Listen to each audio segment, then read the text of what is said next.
ಪ್ರಿಯ ವೀಕ್ಷಕರೇ ನಮಸ್ಕಾರ. ನಾನು ವೀರೇಶ್ ಗಡ್ಡಿಮಾಳ್. ಎಸ್ ನ್ಯೂಸ್ಗೆ ಸ್ವಾಗತ. ಇಂದಿನ ಮುಖ್ಯಾಂಶಗಳು. ಸಿಂಧನೂರನ್ನು ಜಿಲ್ಲೆಯಾಗಿಸಲು ಕರವೇ ಕನ್ನಡ ಸೇನೆಯಿಂದ 1 ದಿನದ ಸಾಂಕೇತಿಕ ಧರಣಿ ಸತ್ಯಾಗ್ರಹ. ಬದುಕಲು ಬಿಡಿ ಅಹಿಂಸೆಯ ತತ್ವ ಆರಾಧಕ ಶ್ರೀ ಭಗವಾನ್ ಮಹಾವೀರರು ಪೂಜಾರಿ ಆನಂದ್ ಜೈನ್. ರೈತರು ಭೂಮಿ ಮತ್ತು ಬದುಕಿಗಾಗಿ ದಂಡು ಕಟ್ಟಿ ಬಂಡಾಯ ಮಾಡಬೇಕು, ಕೇಚಲು ರಂಗಯ್ಯ ಕರೆ.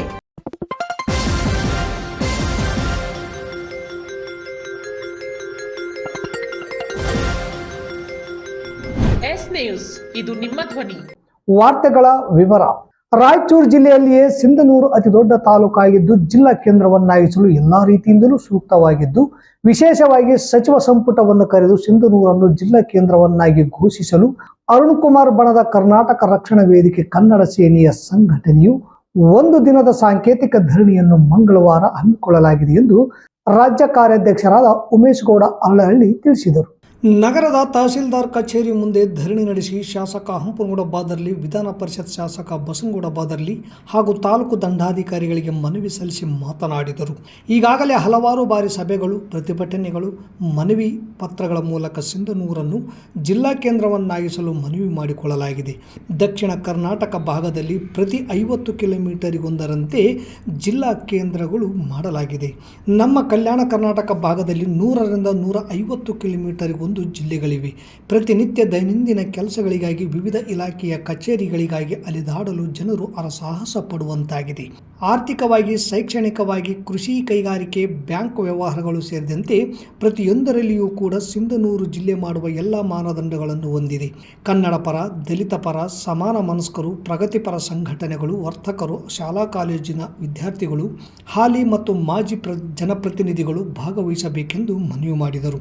ತಾಲೂಕಿನ ಗೋನ್ವಾರ್ ಗ್ರಾಮದ ಅಬ್ಬಾಸ್ ಅಲಿ ತಾತ, ದಲಿತ ಸಂಘಟನೆ ಸ್ವಾಭಿಮಾನಿ ಕೃಷ್ಣಪ್ಪ, ಕರ್ನಾಟಕ ರಕ್ಷಣಾ ವೇದಿಕೆ ನಾರಾಯಣಗೌಡ ಬಣ, ಭಾರತೀಯ ಜನತಾ ಪಕ್ಷ ಸೇರಿದಂತೆ ಹಲವಾರು ಜನರು ಬೆಂಬಲ ನೀಡಿ ಸಿಂಧನೂರು ಜಿಲ್ಲೆಯಾಗಬೇಕೆಂದು ಆಗ್ರಹಿಸಿದರು.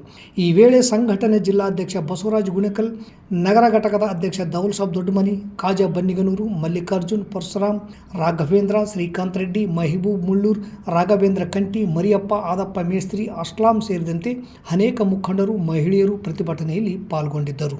ಕಾರ್ಯ ಏನು ಅಂತಂದರೆ, ಜ್ವಲಂತ ಸಮಸ್ಯೆಗಳನ್ನು, ಊರಿನ ಅಂಕುಡೊಂಕುಗಳನ್ನು ತಿದ್ದುವ ಮತ್ತು ತೀಡುವ, ನ್ಯಾಯ ಕೊಡಿಸುವುದರಲ್ಲಿ ಪ್ರಮುಖ ಪಾತ್ರ ವಹಿಸುವುದು ಕರ್ನಾಟಕ ರಕ್ಷಣಾ ವೇದಿಕೆಯ ಭಾಳ ಆದ್ಯ ಕರ್ತವ್ಯವಾಗಿದೆ.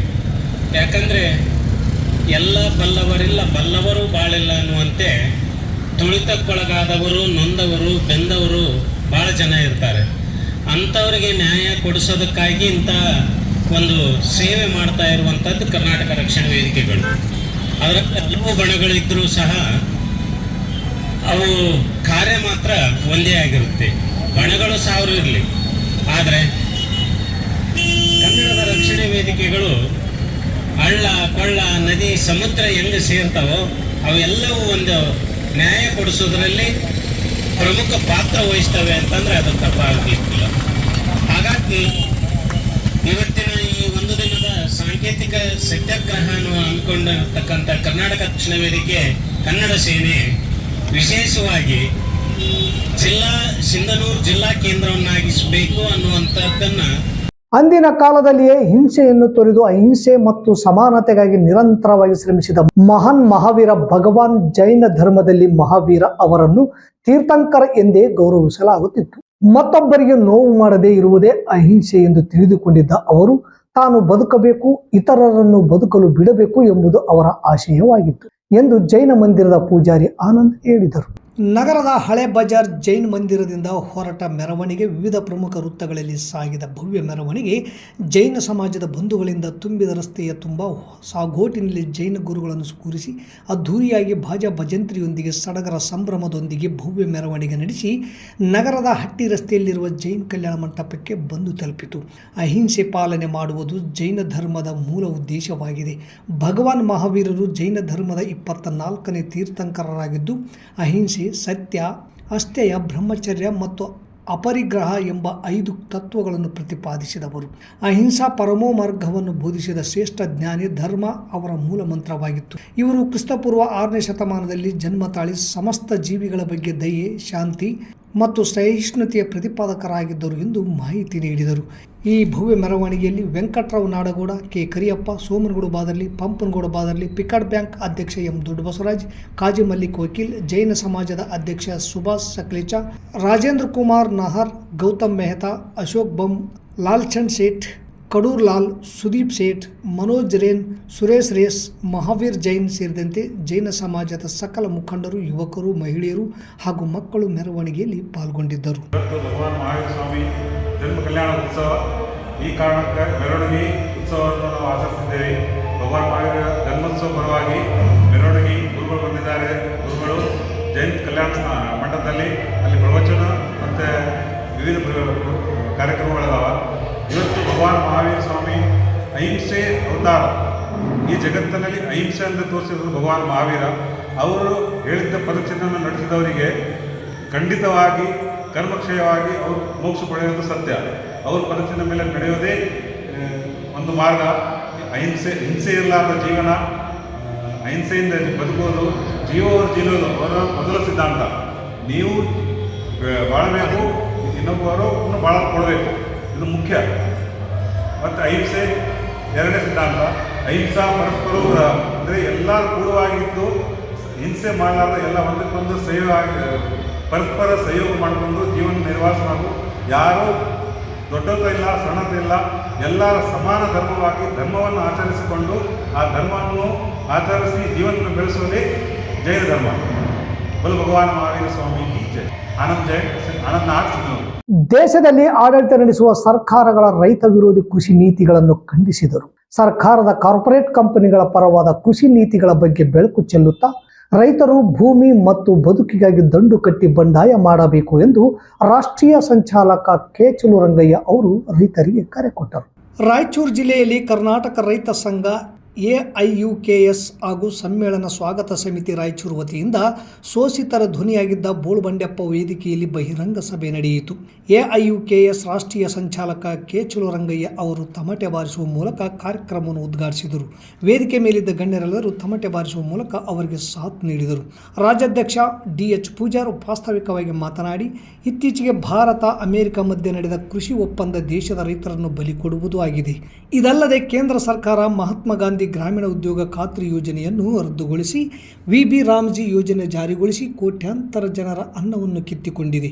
ಕೇಂದ್ರ ಮತ್ತು ರಾಜ್ಯ ಸರ್ಕಾರಗಳ ರೈತ ವಿರೋಧಿ ಕಾಯ್ದೆಗಳ ಹಾಗೂ ಕೃಷಿ ಬಿಕ್ಕಟ್ಟಿನ ಕುರಿತು ಅಯ್ಯಪ್ಪ ಸ್ವಾಮಿ ಕಲ್ಯಾಣ ಮಂಟಪದಲ್ಲಿ ನಡೆಯಲಿರುವ ಪ್ರತಿನಿಧಿಗಳ ಅಧಿವೇಶನದಲ್ಲಿ ಚರ್ಚಿಸಿ ನಿರ್ಣಯವನ್ನು ಅಂಗೀಕರಿಸಲಾಗುತ್ತದೆ. 3 ತಲೆಮಾರಿನಿಂದ ಸಾಗುವಳಿ ಮಾಡುವ ಭೂಮಿಗೆ ಪಟ್ಟ ಕೊಡದಿದ್ದರೆ ರಾಜ್ಯದಾದ್ಯಂತ ಹೋರಾಟ ನಡೆಸಲಾಗುವುದು ಎಂದರು. ಮುಖ್ಯ ಅತಿಥಿಯಾಗಿ ಭಾಗವಹಿಸಿದ್ದ ರಾಜ್ಯಾಧ್ಯಕ್ಷರಾದ ಸಿದ್ದನಗೌಡ ಪಾಟೀಲ್ ಮಾತನಾಡಿ, ದೇಶದ ಜನರು 1859ರಿಂದ ಈಸ್ಟ್ ಇಂಡಿಯಾ ಕಂಪನಿಯ ವಿರುದ್ಧ ಹೋರಾಟ ನಡೆಸಿದರು. 1942ರಲ್ಲಿ ಚಲೆ ಜಾವ್ ಚಳವಳಿ ಭಾರತ ಬಿಟ್ಟು ತೊಲಗಿ ನಡೆಯಿತು.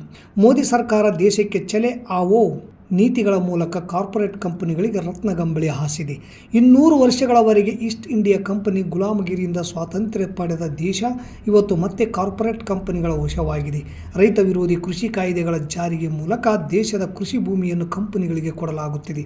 ರೈತರನ್ನು ಭೂಮಿಯಿಂದ ಒಕ್ಕಲೆಬ್ಬಿಸಿ ಶತಕೋಟಿ ಕುಳಗಳಿಗೆ ದೇಶದ ಭೂಮಿ ಬಿಟ್ಟು ಕೊಡಲಾಗುತ್ತಿದೆ. ಕಂಪನಿಗಳು ಎಷ್ಟು ಬೇಕಾದರೂ ಎಲ್ಲಿಯಾದರೂ ಭೂಮಿ ಕೊಂಡುಕೊಳ್ಳಲು ಕಾಯ್ದೆ ರಚಿಸಿದೆ. ಭೂ ಸುಧಾರಣೆ ಕಾಯ್ದೆ ತಿದ್ದುಪಡಿ ದೇಶದಲ್ಲಿ ರೈತರ ಭೂಮಿಯನ್ನು ಸ್ವಾಧೀನಪಡಿಸಿಕೊಂಡು ಕಂಪನಿಗಳಿಗೆ ಒಪ್ಪಿಸುವುದು ಅಪಾಯಕಾರಿ ಬೆಳವಣಿಗೆಯಾಗಿದೆ. ಇಂತಹ ಪರಿಸ್ಥಿತಿಯಲ್ಲಿ ರೈತರು ಜಾತಿ ಧರ್ಮದ ಗಡಿ ಮೀರಿ ಒಗ್ಗಟ್ಟಾಗಿ ಹೋರಾಡುವ ಅನಿವಾರ್ಯತೆ ಇದೆ ಎಂದರು. ರೈತ ಸಂಘಟನೆಗಳು ಎಲ್ಲ ಭೇದಗಳನ್ನು ಮರೆತು ಒಂದಾಗಬೇಕಾಗಿದೆ. ಕೆಂಪು ಬಾವುಟ, ಹಸಿರು ಬಾವುಟ, ನೀಲಿ ಬಾವುಟದ ಸಂಘಟನೆಗಳು ಒಂದಾಗಿ ಹೋರಾಡುವ ಅನಿವಾರ್ಯತೆ ಇದೆ. ಕೆಂಪು, ಹಸಿರು, ನೀಲಿ ಭಾರತದ ತ್ರಿವರ್ಣ ಧ್ವಜದಂತೆ ಒಂದಾದಾಗ ಮಾತ್ರ ರೈತರಿಗೆ ನ್ಯಾಯ ಕೊಡಿಸಲು ಸಾಧ್ಯ.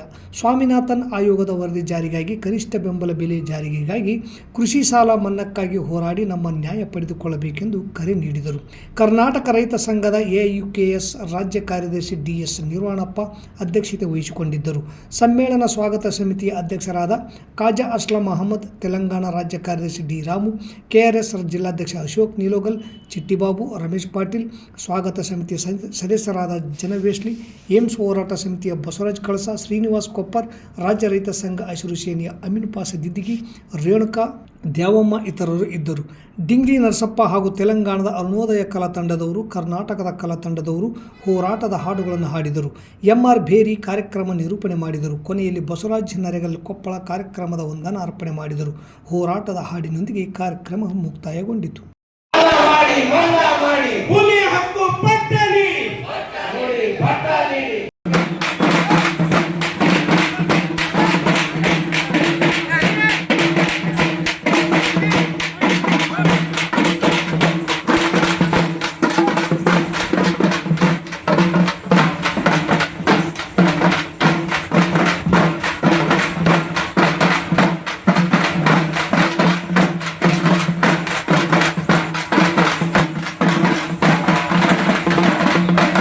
ಇಲ್ಲಿಗೆ ವಾರ್ತಾ ಪ್ರಸಾರ ಮುಕ್ತಾಯವಾಯಿತು. ನಿರಂತರ ಸುದ್ದಿಗಾಗಿ ವೀಕ್ಷಿಸಿ ಎಸ್ ನ್ಯೂಸ್. ಇದು ನಿಮ್ಮ ಧ್ವನಿ. ನಮಸ್ಕಾರ.